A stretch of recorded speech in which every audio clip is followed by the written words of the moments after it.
Hey, everybody say hi to Amanda. You guys in the back, like Stephanie Dalton, please take a seat. Yes, I call people out by name. Yes, I do. What's that? Hey, so this is Amanda, and you have been on this thing. Pick up that microphone. You have been on this thing called yeah, it's on. I'm sure it's on. Talk to Hello? it. Hello? Yeah, see, there you are. Okay. This thing called the World Race. Mm-hmm. Did I say it right? Mm-hmm. For the last 11 months, you've been in 11 countries in 11 months. What on earth were you doing? It was a life-changing experience. It was absolutely amazing. I made myself lots and lots of notes because sometimes my brain goes a million different directions. So I wanted to actually open up just by saying thank you to all of you for all of your incredible love and support and your prayer. And gosh, it doesn't take long before I start crying. But I just wanted to open up with saying thank you to all of you. And it really felt like all of your hands were just underneath me, holding me up. I'm not going to cry. And you might. I might cry. But your support has just been out of this world, unbelievable, amazing. So thank you for that. So I did this thing called the World Race, and it's through this organization called Adventures in Missions, which is in Gainesville, Georgia, is where they're based out of, and they lead a lot of other trips as well, but this one is 11 and 11, so 11 countries in 11 months, nonstop, on the go all the time. You are in a squad. My squad had 28, I think we started with, and then we ended with 23. And then you're divided into 4 teams, and each team in every country that you go to is divided into a different city within that country. So you're not together, really. You're just together with your team. And then you rotate teams. We rotated 3 times because my squad mentor, in his wisdom, thought that was the best thing for us, and it was. And it's like going on 11 different mission trips, nonstop. So you go to XYZ countries. Just rattle off a couple of the countries for us. Just tell us a couple. A couple? Oh, gosh. Okay. So we went to Eastern Europe, Southeast Asia, and South America. So we started out in Ukraine, Eastern Europe, started out in Vietnam, in Southeast Asia, and started out in Colombia, in South America. Wow. And so you get there, and you're assigned to different cities. What are you guys doing? What's the... I know you're doing a lot just in terms of personal growth and whatnot, but you're doing ministry in the town. Mm-hmm. Yeah, so Adventures in Missions, they've been doing this since, I think, 1989, because I was born in 88, so that's helpful to remember. Yeah. And so they have missionaries and churches and organizations that they are partnered with all throughout the globe. And so a lot of times, we're partnered with them because they know the drill. They have this rotating schedule of world racers that come through and help them out every year. But then sometimes, like when we were in Myanmar or Burma, we, for our first week there, our job was to pioneer in the cities that we were in. And so it's a closed country. Their borders had been closed for a while. And so it was our job to then scout out the land more or less and say, hey, these are people that the Holy Spirit's highlighted and who would be open to partnering with us. But to more specifically answer your question, I guess, we ran the gamut of things that we did ministry-wise. We taught a lot of English. We did manual labor, did a lot of kids ministry sort of thing, so everything. So you drop into a town and you're in a team and you guys begin to do all kinds of various ministry outreaches like that. But there's also personal development stuff going on. Talk about that a little bit. Massive personal development. I thought I was pretty personally developed before I went. But the Lord proved me otherwise. I grew a ton in the area of community, and that's an area that I was already very strong in. I've had massive community in the past and lived in tons of it, and it's not anything that's new to me, but the area of communication was something that I really needed to grow in, and the area of leadership. And so right out the gate, I was a team leader for a co-ed team. We started out with 3 guys and 4 girls. One of the guys was there for 10 days and then went home. And it was a very interesting dynamic the rest of the way. There are squad leaders that can join your teams to they've been through it before, so they can guide you along the way. But we didn't have one until month 3, and by that time we were already in the ground, had dug a hole for ourselves. And so it was really intriguing to experience how I lead and what that looks like for me, and when those like titles are placed on me, I would so much rather lead from behind and not have a title. And so that was a huge learning curve for me. And then also just communication, like saying the hard things when you need to say them and not like bottling them up. And there's something that God gave me about that. But just that it's really helpful to say those things when they come up and not allow there to be these barriers between you and other people when they might not even know that they're there, because it like brings this wedge, right? And so that's obviously not healthy in a team dynamic. And yeah, I learned to speak up, and I learned how to use my voice, but in a loving way. And my mentor in college would say, like, give people a love sandwich. So, like, love on them, encourage them, opening up, you know, tell them the hard thing, but in a loving way. And the race calls it feedback. It's like their term for what that looks like. And then love on them at the end as well. What made you want to do this in the first place? Meaning you're here and you're tell me, an occupational therapist? So you've got this career going, things are happening, you know, it's a good career, good finance and so forth. And I'm going to punt that for at least a season and go on this journey. Why did you do that? It's been in my heart for a really long time. I've got tons of friends who are missionaries. And so I've been like in their heart and like in the ends of what they're going through. And it's always been something that I've thought was like this far off thing that was okay for other people. Like God would grant that for other people, but not for me, even though it's something that I wanted so deeply. And yeah, so I was going through a season at the time. I had been working full-time for 4 years, and the whole time, especially when I was in college, I just had this passion to go, but I'm not trying to say that working full-time is bad, because it's not. It's beautiful and it's of the Lord, but I really feel like it dulled my passion in some ways. And so I was kind of just like sleepwalking for a while there, and I went through a really hard season, and the Lord had to bring a lot of healing in a lot of areas and woke me up and taught me how to dream with him again, which I thought was impossible. And he just, he's a redeemer, and he resurrects things in us that we forget about. And so he was resurrecting those dreams and said, this is a season for you. It's a gift. What do you want to do in this next season? And so, so actually the top 2 things on my list were missions and a discipleship school. And so my lovely friend Abby leads trips for Adventures and Missions all the time. And she came to mind one day while I was at work, and I texted her and I was like, hey, can I like go on a trip with you or something? Like, is that possible? And God like used that to lead me to where I was on the race. It wasn't possible. We couldn't lead together because I had never been.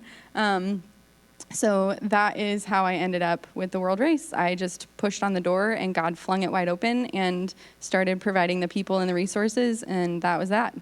Love that. So what's next for you? Like, I know that you're not planning to jump right back into the occupational therapy world. There's more to come.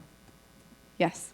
So I felt so alive while I was on the race, and my heart was just so full. And in a lot of ways, it's a very draining thing, going from country to country and city to city for 11 months and being constantly surrounded by people and not having your alone time and space. That would make me crazy. It was insane, yeah. Before I left for the race, I thought I was an extrovert, and now I'm for sure an introvert. Or you just became one, or which? I used to be an introvert, but I was living out of extroverted tendencies, I think, to survive before I left. And because a lot of things that weren't settled in my heart with the Lord, I was trying to use people to feed those things. And so that's something huge that I grew in. But what was your question? I already forgot it. What's next? Thank you. So I did the missions side of things, right? And so next is a discipleship school. So that was something that I really felt called to, because I've been discipled before in college, beautifully. But it was something that I'd always felt drawn to, that I wanted to give myself more to and just like set apart a season for that. So I was talking to my squad mentor about it in Colombia, which was month 7. one of those, and was like, these are all the schools that I'm like looking into, and these are the things, and what do you think? And just talked it through with him. And there's this program called G42, which stands for Generation 42, from Matthew 1, which goes through the genealogy, and it ends with Jesus. And so we are through Jesus, the 42nd generation. That's what that stands for. So it is in partnership with Adventures in Missions. The man who started G42 is the mentor of the man who started the world race. Wow. Yeah, awesome. So it's in Mijas, Spain, for 9 months. And you go to Spain for 3 months, and then 3 months in the middle is a missions practicum somewhere to like walk out what they're teaching you. And then the last 3 months you're back in Spain to kind of just solidify everything. So overarching theme, I mean, there's a lot of like personal development and leadership development and, identity in the Lord and all of those things. But the overarching theme is also to build up leaders who would then know how to start and lead missional communities all throughout the globe. So they are planted everywhere that you look. And the leadership team's awesome. I just met them in Gainesville, Georgia, when I was there for a debrief from the race. And God just keeps confirming that that's the right next step and the right timing. I leave in a month. Woo! And I just got back a month ago, so it's been a little crazy. Yeah. So you sell, I was going to say, I always say this wrong. You sell stuff, right? You sell things to help provide some of the finance. Talk about the financial side. So the financial side is they list it as $10,500, but that doesn't include your flight to and from Spain or health insurance while you're there. So that's another $2,000 on top of all of that. So $12,500 for the 9 months. But it does include like housing, food, and then travel for your practicum in the middle. So anything else? How are you raising the money? How I'm raising the money. Thank you. So when I was going on the race, that was not my first time raising support for something, but at the magnitude that I had to, $18,100. I had never had to raise that much before. And the Lord made it fun, actually, which is so kind of him. He reminded me of all of these things that I love, like crafty things and getting creative and being able to bless other people in the process. And Holy Spirit is the creative one, right? And he's been helping me along. And so I was in Peru, and I had already been accepted to G42, and I woke up and I had this thought, which I didn't wear one today, but I wear headbands a lot, and I love them. I think they're adorable. And I was like, why don't I make headbands? Not me, my mom. My mom sews. I don't sew. But she's awesome and a huge help. And so, I messaged her a bunch of pictures and tutorials and how-tos and whatever, and she's like, all right, let's do it. And so headbands, that's one for moms and babies and matching ones. They're so cute. In this church, that would be good. We have lots of moms with babies, yes. That's true. Yeah. And then these shirts, I'm also selling through a company called Bonfire. They're awesome. They actually ship them to you, so I don't have to worry about shipping. That's the best. And then I was selling necklaces through Lovishly again. I have 2 extras. Don't know why the order got messed up, but I have 2 extras, a mountain and a love that has the C.S. Lewis quote, "To love it all is to be vulnerable," on it, which is awesome. I also, the wooden round, cross sections of wood, like a tree trunk. So I paint those and make signs as well. And then there's something, you know what? I wrote this down. She's making tents. Can you tell? She's making tents. What? Go ahead. Okay. And then, today I'm going to a friend's house. I'm making essential oil sprays as perfumes and room sprays.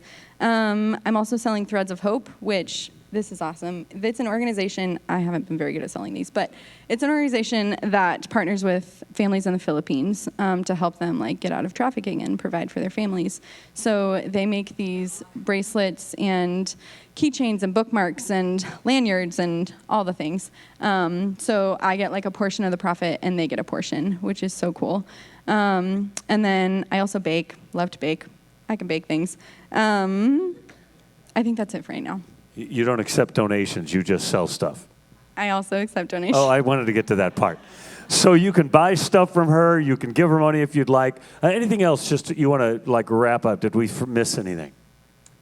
Yeah, something that I don't know. I've been like, as I've been processing through this picture has come up a lot, so I just feel like it's significant, maybe. But the Lord, like my relationship with the Lord over these past 11 months, I honestly did not think or feel that I was growing in intimacy with Him, and I'm not sure what that is. If it's that I was so, Maslow's like hierarchy of needs, how like you have to attend to the basic needs before you can get to like the deeper things, right?